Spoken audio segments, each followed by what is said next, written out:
Amen. Time is 10:05. Tama bang pagkaano ko? 10:05. At tayo po lahat ay dumako sa pinakamahalagang part po ng ating program. Mga kapatid, ay atin pong silent ang atin pong mga devices. Ang taon po na ito ay taon na tayo po'y magbago na. So wala pong natutulog kapag po ang nagsasalita ng ating pastor. At yung mga inaantok po ay gisingin nyo ang inyong sarili. Ayan. So this time, let's call on our pastor, Bishop Ulysses Manalon.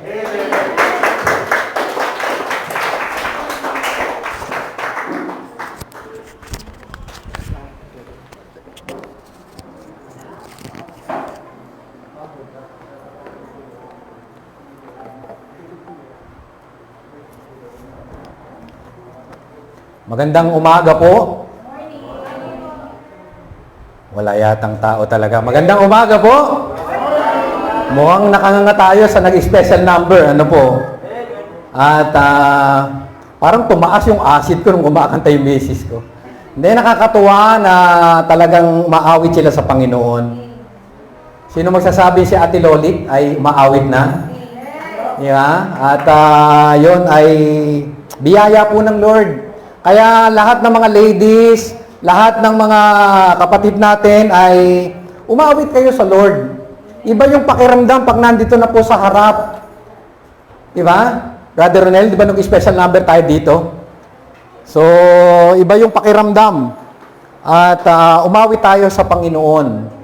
Dahil walang ibang aawit kundi yung kanyang mga anak. So, purihin natin ang Lord sa taon na ito. Dahil nasa loob tayo ng kanyang bahay-sambahan at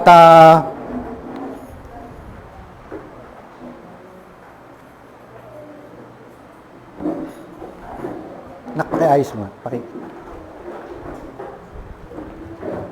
Ito yung magandang itong pasimula ng taon na ito na tayo ay nasa loob ng kanyang sambahan.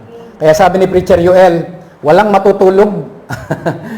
Di ba? Noong nakaraan, may natulog eh.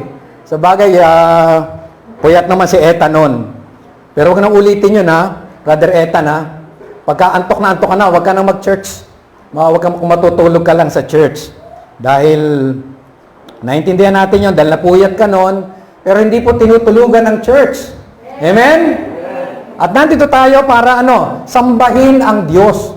Sambahin ang Panginoon. Kaya nga, dapat ay gisingin mo yung sarili mo, intindihin mo kung ano yung mensahe, at i-ready mo, Sabado pa lang, ay i-ready mo na yung katawan mo, i-ready mo na yung spiritual mo, para pagdating dito ay handang-handa ka na. At hindi na po tayo inaantok. So, buksan natin yung ating Biblia. Interesting po yung ating topic ngayon, dahil ngayon ay January. Di ba? Dito po sa aklat ng Luke chapter 18, verse 18 to 25. Tayong lahat ay tumayo. Luke chapter 18,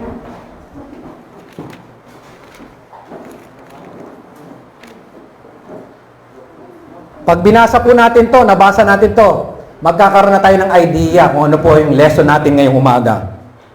Luke chapter 18, verse 18 to 25, ganito yung ating mababasa, basahin natin ang sagutan. Sabi ng verse 18, at tinanong siya ng isang pinuno na sinasabi, mabuting guro, anong gagawin ko upang magmana ng walang hanggang buhay? Verse 19, begin.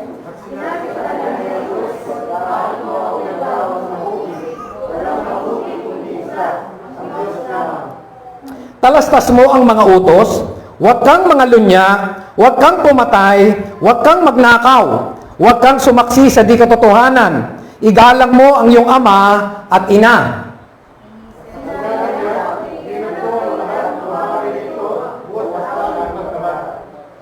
At nang marinig ito ni Jesus, ay sinabi niya sa kanya, isang bagay pa ang kulang sa iyo. Ipagbili mo ang lahat mong tinatangkilik at ipamahagi mo sa mga dukha at magkakaroon ka ng kayamanan sa langit at pumarito ka, sumunod sa akin.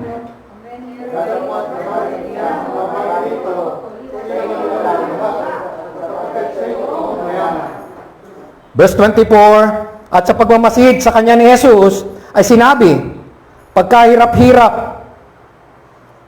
na makapasok sa karya ng Diyos ang mga may kayamanan. 25, sabay-sabay po tayo. Sapagkat magaan pa sa isang kamelyo ang pumasok sa butas ng isang karayom kaysa isang taong mayaman na pumasok sa kaharian ng Diyos. Tayo po'y pumikit, tayo po'y manalangin. Panginoon, angkinin mo po ang glory. Huwag po ang sarili namin ang makita. At patuloy na ipaunawa mo sa amin ang iyong mensahe ngayong umaga. Gamitin mo po ako, Panginoon. Huwag niyong kahinaan ko ang makita, kundi yung mensahe mo. Lord, salamat po sapagkat ito'y napakalaking pribilehyo. Sa bawat isa sa amin, habang kami ay buhay pa, naunawaan namin ang kalagayan, Panginoon, namin sa iyong harapan. Salamat po, Panginoon, at kami dinako mo sa lugar na ito. Sa pangalan po ni Jesus, Amen. Tayo pong lahat ay magsiupo. Ang pamagat po ng ating topic ngayong umaga, dahil ngayon ay January, ay pamagatan nating stewardship of money. Ano ba sa Tagalog ang stewardship? Katiwala. Okay? Madalas ko po itong sabihin na bawat Kristiyano o bawat mga mananampalataya ay dapat i-partner natin ang Diyos. Sa lahat ng sandali, sa lahat ng gagawin po natin, sa bawat desisyon na ating pagdidesisyonan, dapat ka-partner natin ang Diyos. At maging doon sa tinatawag na lahat ng ating tinatangkilik, dapat ay ka-partner natin ang Diyos. Binanggit ko ito nung tayo ay nagkaroon ng virtual Bible study. Sinabi ko, nung tayo ay nag-aaral, nananalangin tayo sa Lord. Sinasabi natin, Lord, ako po ay yung tulungan na ako'y makatapos ng aking pag-aaral. Gumamit ka ng mga tao para ako'y makapag-aral. At kapag ako'y nakatapos na ng pag-aaral, bigyan mo ako ng magandang trabaho.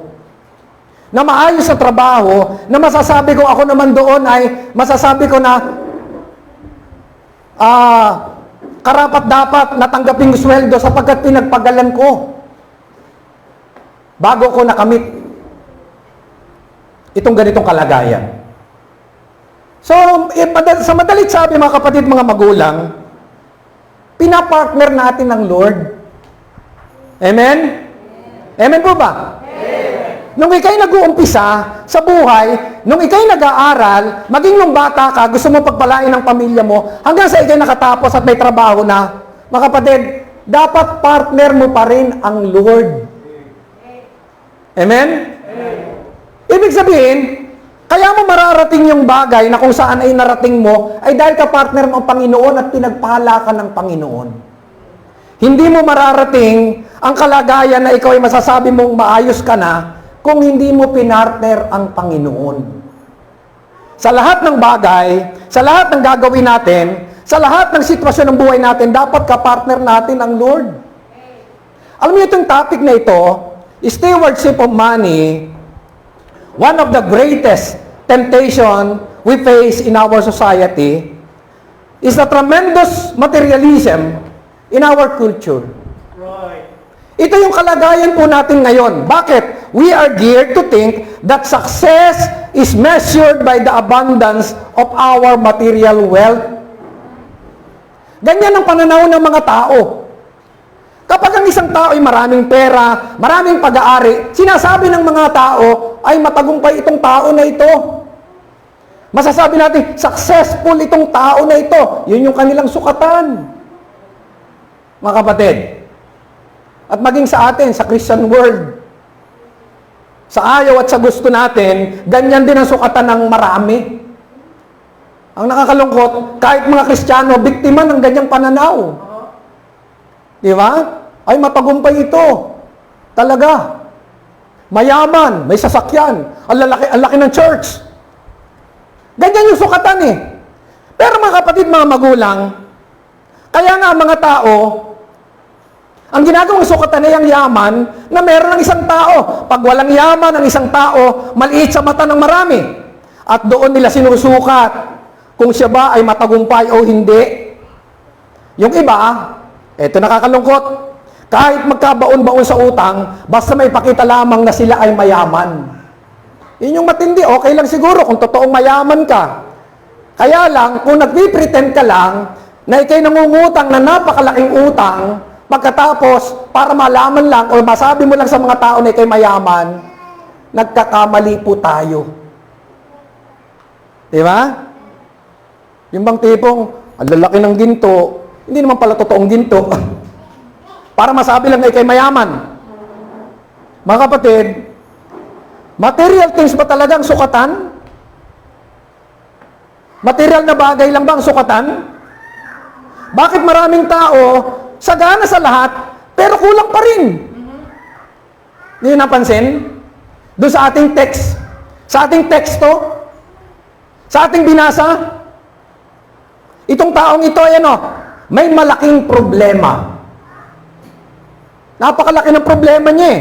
Na kung babasahin natin, kung ating gagawa ng outline, pwede nating lagyan ng title ito na The Savior and the Man.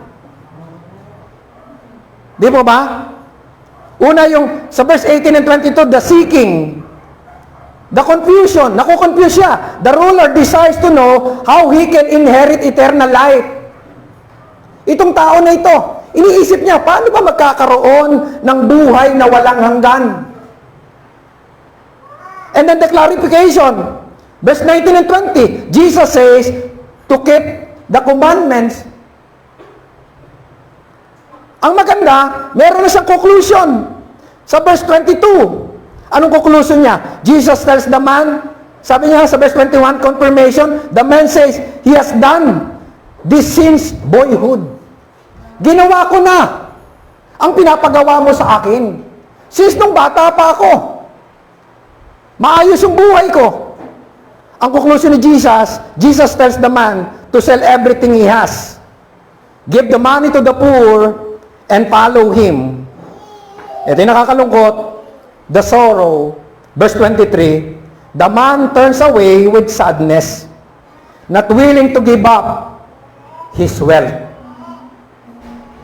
Ito yung larawan ng isang tao na hindi niya kayang ibigay yung kanyang kayamanan. Gusto lang niyang magkaroon ng buhay na walang hanggan, pero wala siyang isasakripisyo. Gusto niyang i-partner ang Panginoon, pero gusto lang niya na kumuha.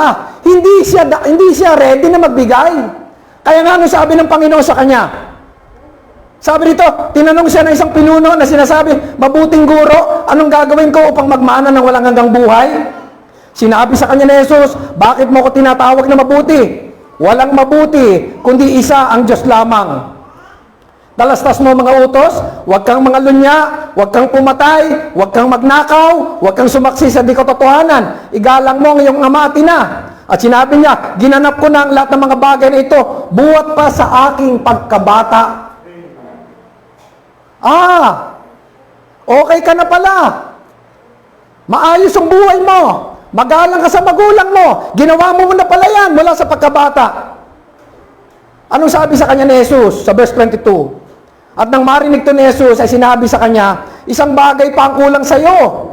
Ipagbili mo ang lahat mong tinatangkilik at ipamahagi mo sa mga duka at magkakaroon ka ng kayamanan sa langit at pumarito ka at sumunod ka sa akin. Ito yung tanong, pinartner ba talaga ng taong ito ang Panginoon? Yes or no? Hindi, malinaw na malinaw mga kapatid, hindi niya pinartner ang Panginoon. Anong gusto lamang ng tao na ito? Gusto lamang niya na siya, pagpalain. Mga kapatid, sad to say, ganyan po ang mga tao. Hingi lang tayo ng hingi sa Panginoon, pero pag pinagpala tayo ng Panginoon at gusto ng Panginoon na magdesisyon tayo doon sa pagpapala na ibinigay niya sa atin, hindi natin kayang i-give up sa Diyos. Katulad po ng taong ito. Hindi niya kayang i-give up. Kaya nga sabi sa verse 23, the man turns away with sadness, not willing to give up his wealth. Di ba? Pagdating nandun sa sakripisyo, parang hindi na natin kayang magsakripisyo. Marahil, kaya nalungkot ang taong ito, una, talagang marami siyang kayamanan. At sinabi naman kanina, di ba? Marami siyang yaman. At hindi niya maisuko sa Panginoong Yesus ang kanyang yaman. Kaya ayaw niyang gawin na ibigay sa mahihirap. O kaya naman, hindi niya naintindihan na tayo ay katiwala lamang ng lahat ng ating tinatangkilik dito sa lupa. Blessing, may YouTube. Alam niyo, sinusubaybayan ko sa YouTube yung mga mayayaman dito sa Nueva Ecija. Nakita ko kung paano sila mamili. Talagang kasama yung mga katulong. At talagang alam niyo ba kung saan sila namamalengke? Sa palengke ba ng San Antonio? Hindi. Sa palengke ba ng Gapan? Hindi. Sa palengke ba ng Hain? Hindi. Sino namamalengke dyan? Yung mga may hirap. Saan sila namamalengke? Sa SNR.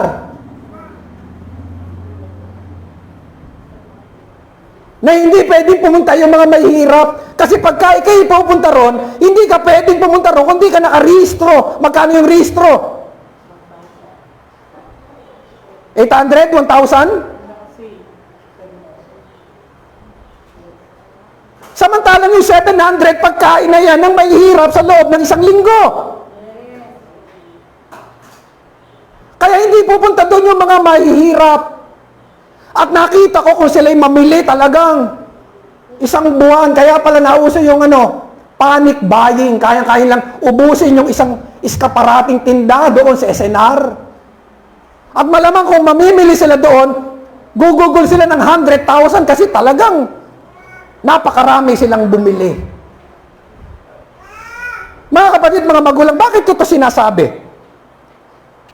Marahil ganito itong tao na ito.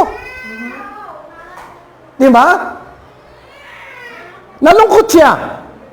Kasi nga talagang marami siyang yaman. At hindi niya maisuko sa Panginoong Yesus ang kayang yaman kung kaya ayaw niyang gawin na ibigay sa mahihirap. At hindi niya naiintindihan na tayo'y katiwala lamang ng lahat ng ating tinatangkilik dito po sa lupa. Maraming ganyang mga tao, hindi naiintindihan na katiwala lang tayo. Ibig sabihin ng katiwala, stewards lamang tayo ng lahat ng meron po tayo dito sa lupa. At blessings para sa iyo pagka ikaw ay pinagpala ng Panginoon. Napakalaking blessings. Mga kapatid, before any giving can be truly proper, you must be willing to give of yourself first. Magiging maayos, magiging maganda kung una mong ibibigay yung sarili mo. Alam mo, itong offering na ito. Pupunta ka rito, hindi tama ang puso mo, hindi ka talaga masaya. Pag nagbigay ka dyan. Pag hindi mo binigay yung sarili mo sa Diyos, talagang malungkot ka pag nagbigay ka. Lalo na kung laman ng pera mo ay tupi-tuping lilibuhin. Tapos may katabing 100. Alam ko na ibibigay ko sa Panginoon yung 100 lang. Tama po ba? Hindi mo pinapansin yung lilibuhin dyan. O kung nauso pa yung 10,000 ba, yung buo. 5,000, may lagay sa wallet. Malamang pipiliin mo yung pinakamaliit na ibibigay mo sa Panginoon. Malamang ganyan. Kasi nga, bakit ganyan yung attitude mo? Bakit ganyan yung damdamin mo? Kasi hindi mo unang ibinigay yung sarili mo sa Diyos. Kaya ganyan yung attitude mo. Pero kung attitude mo, ibinigay mo sa Panginoon yung sarili mo sa Panginoon, wala pong ganyan. Masaya ka. At Sabado pa lang, kinuha mo na yung sobre, inilagay mo na doon, inilista mo na doon yung tithes mo, yung offering mo, yung sacrificial offering mo, lahat ng nandoon ibibigay mo at ibibigay mo na magaan sa puso mo. Bakit? Kasi binigay mo na yung sarili mo sa Diyos. Tama po ba ako? Una mong ibigay ang sarili mo sa Diyos. Kung ating naintindihan, alam niyo mga kapatid, God bought us with a price, His blood, and we belong to Him. Yung buhay ng Panginoon, ay ano po, ibinayad niya yan sa atin eh. Napakalaking halaga. Yung kanyang dugo. At mga kapatid, kung sinasabi natin at tinanggap natin ng Panginoon, sa Panginoon na tayo. Tama po ko? Pangalawa, God commands us to present our body as a living sacrifice. Saan natin makikita yun? Romans 12:1. Sabi doon, I beseech you therefore, brethren, by the mercies of God, that you present your bodies a living sacrifice, holy, acceptable unto God, which is your reasonable service. Tahasang sinasabi yan ni Pablo. Sabi niya, namamanik ako na ibigay niyo yung sarili niyo sa Diyos. Ibigay niyo yung katawan niyo sa Panginoon. A willing mind and heart with a life committed to service to God must precede financial giving in order for God to bless it. Maganda po mga kapatid, sa pasimula ng taong ito, matutunan nating i-partner ang Diyos. Sa lahat ng aspeto ng ating buhay, kasama na dyan ang ating financial na kalagayan. I-partner natin ang Panginoon. At dahil tayo mga anak ng Diyos, at miyembro ng church na ito, dapat lang na alam mo ang iyong responsibility dito po sa church. Tama po ba ako? Amen po ba? Sabi ko sa inyo kanina, this is the most controversial issue. Di ba? Kaya kadalasan hindi ito pinag-uusapan sa church. Pero ako bilang pastor, gusto kong pag-usapan natin ito. At ayaw ko nito na mabubulaga na lang kayo na meron akong guest speaker dito na sasabi, mahal niyo ba ang Diyos? Kung mahal niyo ang Diyos, magregalo kayo sa pastor niyo. Ayaw ko po ng ganyan. Ang gusto ko, malaman niyo kung ano bang responsibility bilang miyembro ng church na ito. Before pa lang, alam mo na. At hindi na kailangan na kung session pa kayo ng guest speaker, gusto ko sa aking labi, marinig niyo yung mensahe na ito. Dahil ako yung pastor nyo. Natahasan kong sasabihin sa inyo, ito yung dapat gawin ng isang totoong mananampalataya kung gusto niyang pagpalain siya ng Panginoon. Kung tutuusin, this is the secret. Anong dahilan? Bakit ka ba magbibigay? Ito po, sorry po sa mga bago. Tasan kami ng mga bago. 1, 2, 3, 4, 5. O, pwede na po kayo lumabas. Hindi po, makinig kayo. Pero sasabihin ko sa inyo, huwag kayo matitisod ha. Bakit ko po ito tinatalakay? January po ngayon. Simula ng taon. Pero ang tanong ko sa inyo, gusto nyo bang pagpalain kayo? Hindi yung mga bago, gusto nyo bang pagpalain kayo? Amen? O, huwag kayo lumabas, makinig kayo. Tayong lahat, gusto ba natin pagpalain tayo? Pakinggan po natin ito. Okay. Anong dahilan? Bakit ka magbibigay? What is the reason why we give? Ito po yan. Number 1, giving proves the sincerity of your love for Jesus Christ. Sa mga naka-online, wag po nyo kayo babasa. Okay? Wag nyo kayo babas. Dito lang po ito sa church, pero kung gusto nyo gayahin, gayahin nyo. Diba? Kung ako naman yung kinikilala nyong pastor, sundin po natin. Sabi ng 2 Corinthians chapter 8, verse 8, I speak not my commandment, but by occasion of the forwardness of others, and to prove the sincerity of your love. Dito pala nasusukat kung talagang mahal natin ang ating Panginoong Jesus. Amen? Kaya ka magbibigay, anong dahilan kung bakit ka magbibigay? Una, giving proves the sincerity of your love for Jesus Christ. Kaya palang tanong ni Bishop sa atin, mahal niyo ba ang Diyos? Di ba tinanong tayong ganyan? Mahal niyo ba ang Panginoon? Ang sagot niyo, yes, mahal namin ang Panginoon. Kung mahal niyo ang Panginoon, dapat mahal din niyo ang lingkod ng Diyos. Natatandaan natin yan? Pangalawa, giving is an investment in eternal riches which will fade away. Which will not fade away. Ito yung ating investment. Saan? Sa langit. Mga kapatid, ibig sabihin, nag-i-invest kami. Pwede ba ma-withdraw yan? Thinking natin, withdraw ka agad, ano? Naghulog ka na ba? Alam nyo ba, araw-araw wini-withdraw mo na? Araw-araw tinatamasa mo na yung response ng Panginoon? Yung lakas mo, yung pagkain mo. Mga kapatid, mga magulang, ang tindi ng mga naranasan ng mga kapatid natin, mga kaibigan natin sa malayo, may sakit na Omicron. Pero tayo walang sakit. Di ba iniingatan tayo ng Panginoon? Palakpakan po natin ng Lord. Tapos naghihintay ka ng, kailan ba withdraw? Nawi-withdraw mo na araw-araw yung blessings ng Panginoon.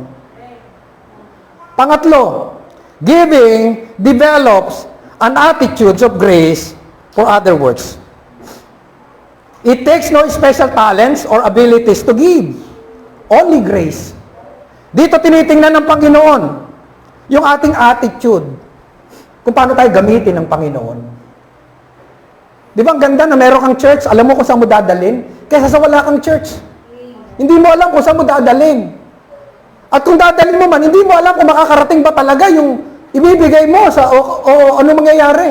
Baka mamaya yung pagbibigyan mo, gamitin lang sa walang kabuluhang bagay o kaya pagsugal. Di ba ganyan? Kaya yung yung 4-piece ba yun? Hinigpitan kasi nga may nahuling matapos matanggap yung 4-piece, isinusugal.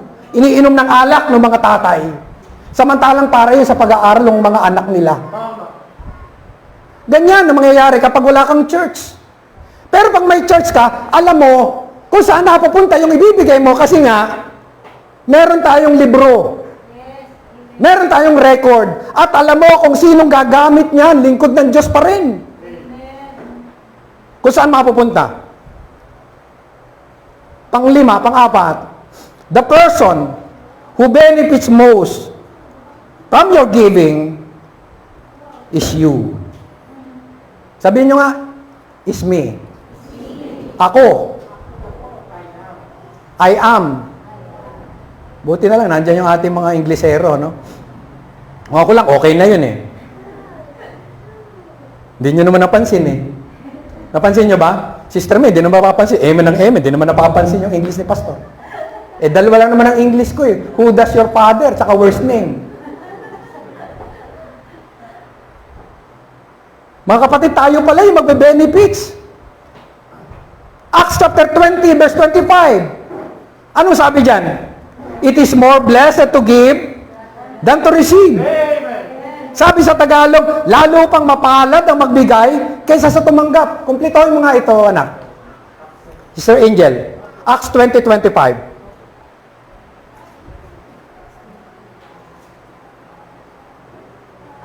Acts 20, verse 25. Tama ba yan? Tama? Parang mali ako.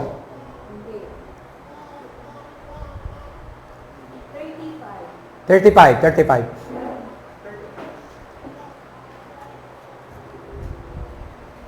I have showed you all things, how that so laboring ye ought to support the weak, and to remember the words of the Lord Jesus, how He said, it is more blessed to give than to receive.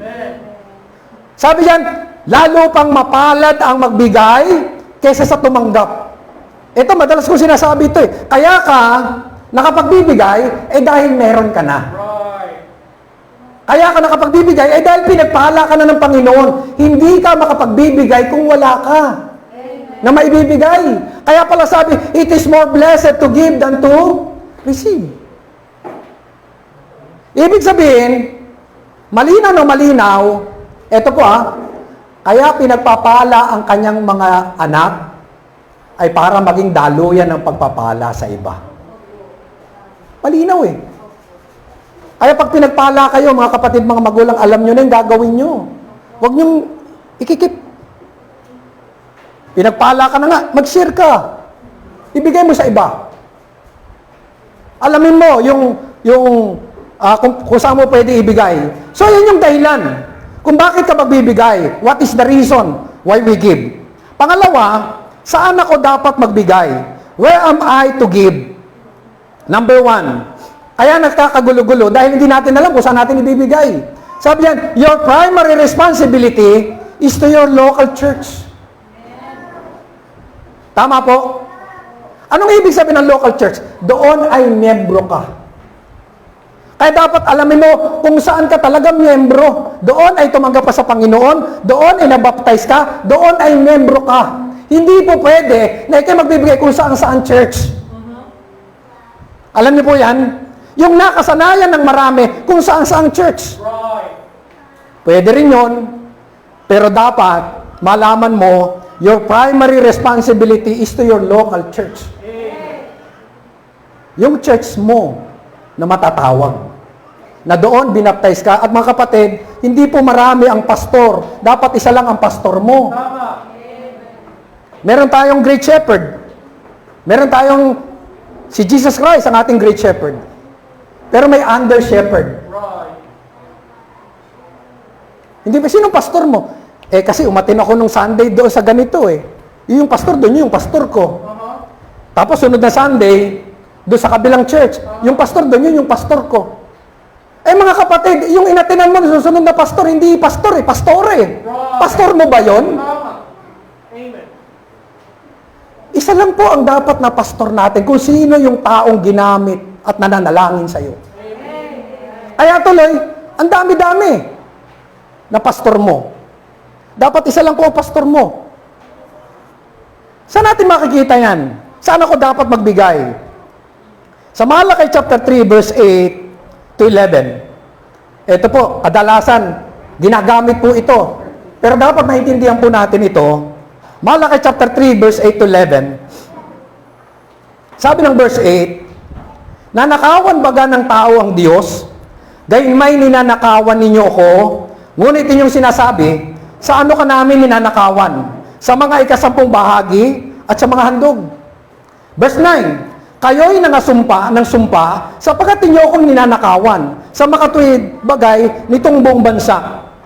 Ito na yung command ng Panginoon sa verse 10. Dalhin ninyo ang buong ikasampung bahagi sa kamalig upang magkaroon ng pagkain sa aking bahay. At subukin ninyo ko ngayon sa bagay na ito, sabi ng Panginoon ng mga hukbo, kung hindi ko bubuksan sa inyo ang mga dungawan sa langit at ihuhulog ko sa inyo ang isang pagpapala na walang sapat na silid na kalalagyan. Verse 11, at aking sasawayin ang mananakmal dahil sa inyo at hindi niya sisirain ang mga bunga ng sa inyong lupa at malalagasan man ng bunga sa di panahon ang inyong puno ng uba sa parang, sabi ng Panginoon ng mga hukbo. Sabi ng mga pilosopo, pastor, yung utos na yan, doon pa sa matandang tipan at hindi na dapat gamitin dito sa bagong tipan. Mga kapatid, kung ganyan ang paniniwala mo, nagkakamali ka. Hindi mo pwedeng ilayo yung matandang tipan sa bagong tipan. Yung lumang tipan sa bagong tipan. At hindi mo pwedeng ilisi ito, mga kapatid, mga magulang. Kung titingnan natin, ang sinasabihan ito yung mga bansang Israel. Pero sa mga panahon natin ngayon, sino ba yung kumakatawan sa bansang Israel? Di ba tayo mga mananampalataya? At kung titingnan natin, 12 tribes, yung tribes ni Levi, hindi po sila binagyan ng parte ng mana. Paano sila mabubuhay? Mabubuhay sila doon sa ibibigay ng 11 tribes.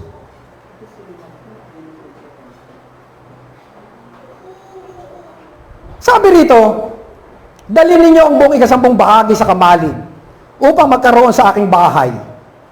At subukin ninyo ako ngayon sa bagay na ito, sabi ng Panginoon ng mga hukbo. Kung hindi ko bubuksan sa inyo ang mga dungawan sa langit, at ihuhulog ko sa inyo isang pagpapala na walang sapat na silid na kalalagyan. Una po dito, ano bang pamantayan ng pagbibigay?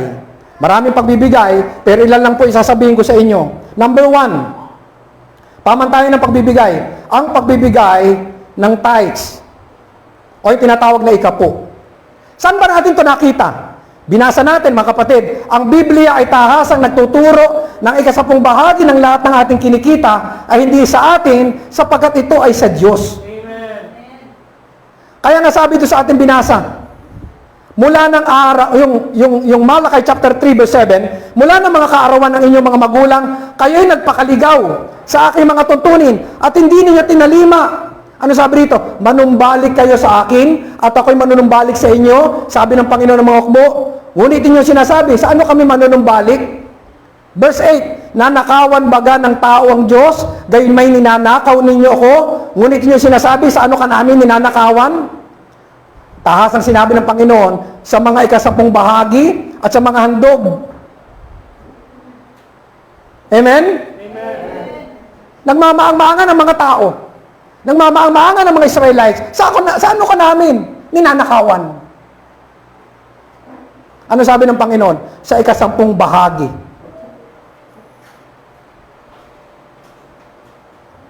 Sabi sa verse 8, nanakawan baga ng tao ang Diyos?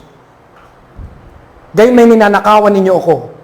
Ngunit inyong sinasabi sa akin, saan ka namin ninanakawan? Mga kapatid, anong sabi sa verse 8? Ang hindi pagbibigay ng ika-10 bahagi ay katumbas ng pagnanakaw sa Diyos. Ito yung mensahe na dapat maintindihan po natin. Bagamat may mga churches hindi naniniwala sa tithes. Pero doon sa kanila yun, nire-respeto natin. Pero dito, naniniwala tayo sa tithes. Kung membro ka, dapat kang sumunod. Ang ginamit na salita rito ay Rab. Ibig sabihin, harap-harapan mong ninanakawan ang Diyos. Magkaiba raw yung Rab sa steal o stealing. Hindi ko alam. Pero para sa akin, parehas lamang yan. Masama yan sa Diyos. Parang yung stealing, hindi niya alam na ninanakawan mo. Pero yung Rab, harap-harapan, ninanakawan mo ang Diyos. Yun yung ginamit dito sa ating binasa. Ibig sabihin, harap-harapan mong ninanakawan ang Diyos. Kaya sinasabi ng bansang Israel, saan ka namin ninanakawan? Tahas ang sinabi ng Panginoon sa ika-10 bahagi ng inyong handog. Di ba nakakaya sa Diyos? Sinasabi mong partner natin ang Panginoon, pero hindi naman pala.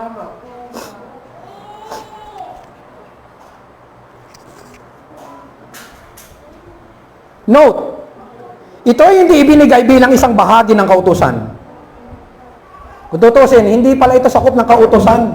Bakit? Ang patunay dito ay ang katotohanan bago pa magkaroon ng kautusan, ang pagbibigay ng ika-10 ay tinutupad na ng mga banal. Akala natin, nakasama yan sa 10 utos. Mga kapatid, nag-e-exist na pala yan. Noon pa, hindi pa ibinibigay ang 10 utos. Ginagawa na yan ng mga mananampalataya noon. Sino yon? Number 1, si Abraham. Di ba? Si Abraham ay nauna sa kautusan, ngunit siya nagbigay ng ika-10. Sa Hebrews chapter 7, verse 1 to 4. Sabi ng verse 4, now consider how great this man was, unto whom even the patriarch Abraham gave the tenth of the spoils. Binigay niya kay Melchizedek. Itong si Abraham. Hindi lamang si Abraham, maging si Jacob. Siya ay nagbigay ng ika-10 sa Panginoon. At sa pamagitan nito, ang biyaya ng Diyos ay dumaloy sa Kanya. Kaya talagang makikita natin, yun pala yung sikreto ng pagpapala. Andiyan po ba kayo? Mabigat ba? O, pagaanin natin. Kung meron kayong piso, ilan ang 10% doon? 10 centavos. Magaan lang, di ba? Ilan ang sa inyo? Ilan ang sa Diyos? 10 centavos. Sa makatwid, magaan mong ibibigay. Kaya nga, ito yung sinasabi ko, magsimula ka sa konti lang muna. Kaya mahirap, sabi doon sa binasa natin, mahirap yung mayaman. Mabuti pa raw yung ano? Yung kamelyo na pumasok sa butas ng karayom. Bagamat hindi ganun yon. Pero ang tinutukoy dito, totoo naman, pag marami ka ng yaman, milyones, parang ang hirap ibigay sa tithes, yung 10%. Kaya pala mas maganda ko, konti lang muna ang pera mo, tsaka kapag papalain. Amen? Palakpakan natin ng Lord. Kung meron kang piso, kaya mo pang bawasan ng G's eh. Magaan lang yan eh. Alin, yung tithes? Balik daw. Pangalawa, napamantayan na sa pagbibigay. Una yung tithes. Pangalawa po yung pagbibigay ng kusang loob. Ito yung tinatawag na offering o yung love offering. Okay, ganito yan. Ibinigay mo yung 10%, yung G's. Ano natira sa'yo? 90. Doon ka kukuha ng offering. Ibig sabihin mga kapatid, mga magulang, pag ibinigay mo na yung tithes mo, ang tanong, nagbigay ka na ba sa Panginoon? Mga kapatid, hindi ka pa nagbigay sa Panginoon. Ibinalik mo pa lang sa Diyos. Kasi pinartner mo siya. Kapartner mo, tapos wala siyang parte. Nakuha niyo po? Ang ibig kong sabihin, para bang sinasabi, partner tayo ha. Ganito yung gagawin natin. Eto, partner tayo ha. Pagdating doon sa kumita na, ito lang sa akin, wala kang parte. Paano mo sinasabing partner mo? Pag sinabing partner, dapat may parte. At mga kapatid, mga magulang, before pa lang, bago ka pa magkaroon ng blessings, sinasabi na ng Panginoon, ibigay mo yung tithes mo. Bring you all the tithes into the storehouse. So doon mo kukunin yung love offering. Sa 90. Mga kapatid, tayo po'y katiwala lamang ng Panginoon. Sabi ng 2 Corinthians 9:5-8, verse 7, sabi diyan, magbigay ang bawat isa ayon sa ipinasya ng kanyang puso at huwag mabigat sa loob o dahil sa kailangan sapagkat iniibig ng Diyos ang nagbibigay ng masaya. At gagawin at maaaring gawin ng Diyos ng lahat ng biyaya ay magsisagana sa inyo upang kayo na mayroong laging buong kaya sa lahat ay magsipanagana sa bawat mabuting gawa. Dapat pala, nagbibigay ka masaya. Amen? May galak, may tuwa. Para bang sinasabi, Pastor, masarap ba yung niluto ko? Ganon din po yung pagbibigay ng ating tithes, masaya ka. Excited ka. Na parang, ako, sayang yata, pag-ulam pa namin mamaya yun. Hindi po sa atin yan. Sa Panginoon yan. Yung pangatlo, pagkakaloob na may pagpapakasakit. Anong tawag dito? Sacrificial offering. Meron tinatawag na sacrificial offering. Bagamat dito, meron tayong sa mission. Mamaya, i-discuss po natin yan. Mga kapatid, ipinakita ni Apostol Pablo ang pinakamataas na uri ng pagkakaloob. Ito pala yun, sacrificial offering. Ang pagbibigay na may pagpapakasakit. Sa 2 Corinthians chapter 8, verse 2, kung paano sa maraming pagsubok, sa kapagyatian, ang kasaganahan ng kanilang katuwaan at ang kanilang malabis na karukaan ay sumagana sa kayamanan ng kanilang kagandahang loob. Sino-sino po itong mga tao na ito? Ito po yung Macedonian Church. Ang Macedonian Church ay mahirap na church, pero nagbibigay sila sa Panginoon. Kaya hindi sapat sasabihin mo, Pastor, mahirap kami. Itong Macedonian Church. Kaya nga tawag sa kanila, sacrificial offering. Bakit? Kasi nga, mas kailangan nila eh. Pero dahil mas nakita nilang kailangan, nagbibigay sila. So, hindi dahilan na ikaw'y mahirap, hindi dahilan na ikaw ay walang maibigay sa Panginoon. Ang importante po yung puso natin. Ito na po, tatapusin ko na rito. What does my money go for? Saan ba mapupunta ang aking pera? O mali na naman tayo. Hindi aking pera. Pera ng Panginoon. Mga kapatid, pag ibinigay mo na ang tithes at offering mo, bahala na ang Panginoon dyan. Pananagutan na yan ng inyong pastor sa Panginoon. Kadalasan sinasabi, saan ba napupunta yung pera kung ibinigay? Alin ba ibinigay mo? Yung tithes, hindi na sa'yo yan. Sa Diyos yan. Nagbalik ka lang. Wala ka pang ibinibigay. Pananagutan na ng pastor kung saan gagamitin yan. Matakot kayo kapag nakita nyo yung pastor nyo nandoon sa sugalan. Matakot kayo pag nakita nyo yung pastor nyo ang daming anak sa labas. Matakot kayo pag nakita nyo yung pastor nyo may kabit na lalaki. Matakot kayo pag yung pastor nyo ay sakim sa pera. Sabi ko nga, matakot kayo pag ang pastor nyo bumili ng yate. Bagamat may ganyan, nireregaluhan ng yate. Huwag niyong nireregaluhan ng yate yung pastor niyo. Mga kapatid, saan ba napupunta? What does my money go for? Saan ba napupunta? Where pala? Mali na naman ako. Number 1, the support of the leader of the church. The support of the leader of the church. Siyempre, kung may pastor tayo, saan siya kukuha ng allowance niya para mabuhay? Kung may mga anak yung pastor natin, saan siya kukuha para mapag-aral niya yung kanyang mga anak? Kaya maraming mga churches, kawawa yung pastor. Bagamat kami, naranasan ko talaga, hindi nyo napapansin nung mga panahon na nagtitinda ako ng walis.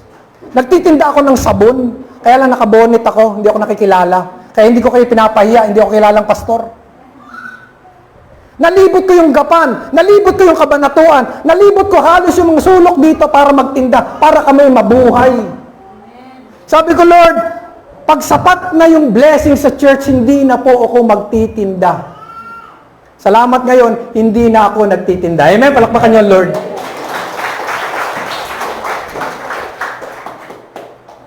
Ibig sabihin, may nagtatights na. Mga kapatid, mga magulang, the support of the leader of the church. Malaking pananagutan natin sa Diyos pag pinabayaan natin ang kanyang mga lingkod. O isipin mo, nakikipastor ka, yun yung pastor namin eh. Tapos di mo sinusuportahan? Hindi ka nagtatights? Kakayayan. Kakayayan sa Diyos. Dapat may pagkain sa bahay ng Diyos para hindi maproblema ang ating mga manggagawa. Kaya sabi sa verse 10, bring ye all the tithes into the storehouse, that they may be meat. Yan ang mga verse 10. Para merong pagkain sa aking bahay. Literal na sinabi, para may pagkain, para hindi magutom. Kaya maraming umaayaw sa ministry. Sabi niya, dalhin ninyo ang buong ikasampung bahagi sa kamalig upang magkaroon ng pagkain sa aking bahay at subukin ninyo ako ngayon sa bagay na ito. Sabi ng Panginoon ng mga hukbo, kung hindi ko bubuksan sa inyo ang mga dungawan sa langit at ihuhulog ko sa inyo isang pagpapala na walang sapat na silid na kalalagyan. Para may pagkain. Para hindi magutom ang ating mga manggagawa. Kaya pala dapat kinukumusta mo yung pastor mo. Inaalam mo kung may pagkain pa ba sila. Alam niyo, napakagandang ministry niyan. Amen ba? Amen. Napakagandang ministry. Huwag kang magsawang bigyan ng love gift ang pastor mo. O binibilang mo, noong nakaraan, binigyan ko na nga si pastor. Saan ba dadalhin ng pastor mo yan? Kung alam niyo lang yung puso ko. Every time na nakakita ako ng manggagawa, na minsan ayoko i-compare yung sarili ko, pero sabi ko, Lord, salamat po dahil may manggagawa nagpapatuloy. Makikita mo mukhang hindi makabili ng barong. Bagamat ngayon, marami na manggagawa pinagpahala ng Lord. Pero marami pa rin na talaga, lalo na yung nasa liblib, talagang kawawa sila.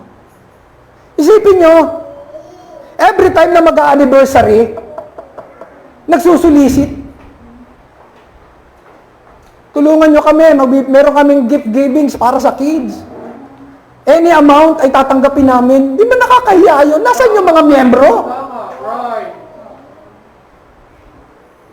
Yung pastor walang magawa kasi gusto lang niya mabigyan yung mga bata na tinuturuan niya.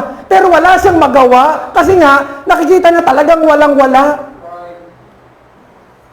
Bomba ng bomba sa pulpito. Magbigay kayo. Pero ang tanong, naiintindihan ba talaga ng mga miyembro yung kanilang responsibility sa church? So dyan po yan napupunta. Huwag na po tayong mag-isipan ng kung saan-saan. Napupunta yan sa allowance ng pastor. Napupunta yan sa mga manggagawa para mabuhay yung pastor. Para hindi hirap yung pastor. Para makaikot yung pastor. Nakuha po natin? Di ba ang sarap na ginamit ka ng Panginoon? Every time na tumayo yung pastor, yes, galing sa akin yung barong na, thank you Lord. Wala namang pastor na hindi magpapasalamat sa inyo. Maniwala kayo, bukod sa pinapanalangin kayo, talagang mamahalin kayo ng manggagawa. Kaya makita nyo yung mga, buti na lang, marami mga churches iniiwanan ng pastor. Tama. Nagre-resign ng pastor. Tama. Bakit? Pag tinanong mo, anong dahilan? Okay lang, o wala naman dahilan eh. Hindi totoo yan. May dahilan yan, kaya umaalis yung pastor. Simple lang ang dahilan. Malamang talaga hindi tinutulungan yung pastor. Nung pumunta kami sa Pantabangan, estudyante ko ito, yung dati kong pinagpastoran, nag-aalisan yung mga miyembro. Tingnan nyo, siguro mga 15 miyembro, isang pamilya, langkay-langkay dun eh. Umalis. Nung dumating kami doon sa church, nakita ko yung pastor nagtatanim ng kalabasa. Binigyan kami ng kalabasa. Ewan ko, nabigyan namin kayo. Nagtatanim ng sibuyas. Sabi ko sa imbis na itong pastor na to magbisita, manalangin, mag-Bible study, nandun sa bukid para mabuhay yung pamilya. Gusto nyo ba yan? As a church, bakit nangyayari yan? Kayo sumagot. Bakit nangyayari sa kanila yan? Hindi sila nagbibigay ng ikapo sa Panginoon. Ayan, tagal na nung church na yun eh. 30 years na yata yun eh. Ilan? 30 years? Oh. Dapat tumatanda ang church na tututunan natin kung paano tayo gamitin ng Panginoon. Kaya ito, sasabihin ko sa inyo, mga kapatid, mga magulang, pananagutan natin sa Panginoon. Lalo na yung mga pinagpala ng Panginoon dito. Ipanalangin nyo na pagpalain kayo ng Panginoon, maging tapat tayo sa tithes. Preacher UL, maging tapat ka sa tithes. Maging tapat tayo sa tithes. Other works, pangalawa, of God supported through your church. Missionaries and all ministerial activities. Maganda mag-support din tayo sa kanila. Meron din tayo feeding ministry, Bible ministry, Bible studies, attending seminar and conferences. Ngayon, virtual na lahat. Books, etc. And then church beautification at marami pang iba. Diyan po napupunta lahat. Sa operation. And then pangatlo, to meet the general needs as determined by the leadership of your church. Halimbawa, sick brethren. Meron tayong emergency funds. Halimbawa, may namatayan. O kaya naman, may nagawing mga manggagawa na hindi po ako, talagang bibigyan ko ng love gift yung pastor na yun. Ayoko silang pumunta rito na pagpunta nila rito, wala man lang akong mai-share sa kanila. Alam niyo yung damdamin na ganun? Kasi naranasan ko yan eh. Nung ay pupunta sa Kabanatuan, pag pupunta ako, may isang church akong pinupuntahan dyan. Inom lang ako ng tubig o pinapainom nila ako ng kape. Pero merong isang asawa ng pastor dyan, tuwing aalis ako, binibigyan ako 100. Pastor Panggas, tuntua ako. Alam niyo ngayon yung kanilang gawain pinagpala ng Panginoon sa Santa Rosa. Nakakatuwa. Na talagang yun yung heart niya. Malamang, kasi alam ko, hindi pa ganun yung church nila ngayon noon eh. Nangungupahan pa sila. Malamang yun, inaagaw pa niya saan? Sa pambili niya ng bigas. Sa allowance nilang ng pastor. Pero masaya siya nagbibigay sa Panginoon, sa manggagawa. So, dyan po yan napupunta. To support, the support of the leaders of the church. Di po ba? So, nung nakaraan, ito sasabihin ko sa inyo, nag-meeting po kami. Nalaman po natin yung financial status ng ating church. Yun ay minsan ko lang po ginagawa tuwing taon. At kung kayo naka-attend ng calendar, kasama kayo. Nalaman nyo yung kalagayan. Nalaman nyo yung status ng ating financial. At kung kayo totoong miyembro ng church na to, concern po tayo. Concern tayo. Marami tayong pangarap pa. Sana gamitin po tayo ng Panginoon. Maganda po, sa taong ito, sa darating pa mga taon, bago niya tayo kunin, ay maging tapat tayo sa ating tithes and offering. God bless us. Pag-pray natin, yung mga kapatid natin na nasa abroad, pag-pray natin sila, na matuto sila, na i-partner nila ang Panginoon. Para sa ating conclusion, tingnan niyo po, sabi diyan, anong sabi ng Panginoon? Kung tayo tapat, kung hindi ko bubuksan sa inyo, subukin ninyo ako. Ngayon sa bagay na ito, sabi ng Panginoon, na kung hindi ko bubuksan sa inyo ang mga dungawan sa langit, at iuhulog ko sa inyo isang pagpapala na walang sapat na silid na kalalagyan. Subukan natin ng Panginoon. Subukan natin ng Panginoon. Malamang, kung matututunan po ng mga kapatid natin nasa abroad na mag-tithes and offering dito sa church, mga kapatid, hindi mo problema ang pastor dito. Kung matututunan natin lahat, tayong lahat, hindi tayo mo problema sa financial natin. At mas matutulungan natin yung mga kapatid natin na, alam nyo, ang ganda-ganda ng suot natin eh. Pero may mga kapatid tayo dito na makikita mo talaga nangangailangan ng tulong. Ewan ko kung nakikita nyo yan, pero ako po nakikita ko yan. Kaya minsan talagang, kahit allowance ko na, bibigay ko kasi gusto kong matulong, gusto kong mag-level up, gusto kong, yung hirap ng buhay natin ngayon, pag hindi pa tayo magtutulong-tulong mga kapatid, naku po, magagawa lang po natin yan kung tayo po magiging tapat sa Panginoon. Magiging tapat. At magtulungan po tayo. Darating yung time na pagkakatiwalaan kayo ng Panginoon na mas marami pa. Mas marami pa, I believe. So, kapag pinagtiwalaan kayo, sanay na kayo kasi nagsimula kayo sa kukonti. Hindi na kayo mahihirapan. Pero pag nagsimula kayo sa malaki, naku po, napakalaki ang hirap niyan. Ang hirap bitawan niyan. So mga kapatid, maganda sa taong ito, at sa darating pang mga taon, bago niya tayo kunin, ay maging tapat tayo sa ating tithes and offering. Maging doon sa mga naka-online po sa atin, check natin yung ating sarili. Kung saan ka man kabilang na church, dapat maging tapat ka sa tithes and offering mo sa Panginoon.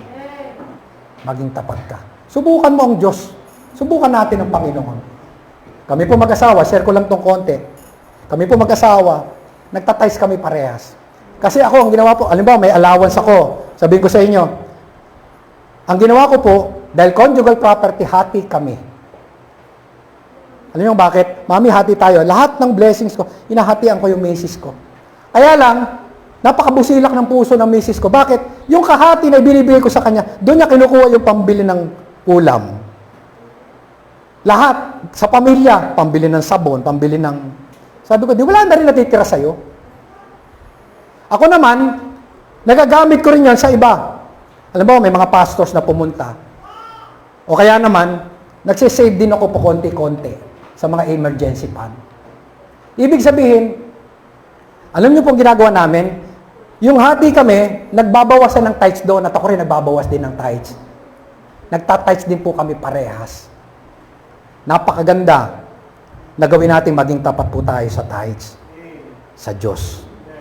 Matuto po natin na irespeto yung utos ng Panginoon. Yung utos ng Panginoon. Tumayo po tayong lahat.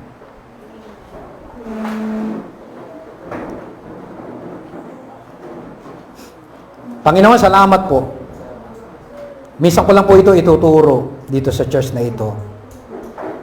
Dahil ito'y pasimula ng taon. Panginoon, tulungan mo kami na maging magaan sa amin ang mensaheng ito. Pero ako'y naniniwala kung kami ay anak mo, magaan sa amin ito.